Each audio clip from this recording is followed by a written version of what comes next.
Hello guys, welcome to Tech Tricks tutorial. In today's video, I will show you how to remove your Microsoft account from your Windows 11 computer. First, click on Start, then right-click on your account name or username and select My Microsoft Account. You'll see that I'm using a Microsoft account on this computer. Now, under the Account Settings section, click on Your Info. On this page, to remove your Microsoft account, scroll down a bit and click on Sign in with a local account instead, and then click Next. Next, you'll need to enter your current PIN. After that, you can create a new username, password, and confirm the password. You also need to add a password hint. If you don't want to use a password, you can leave these two fields blank, but a password hint is required.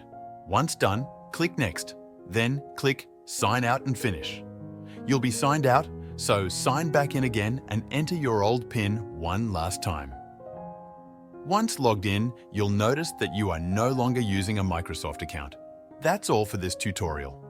If this video helped you, please like and subscribe to our channel for more tech tips and tutorials.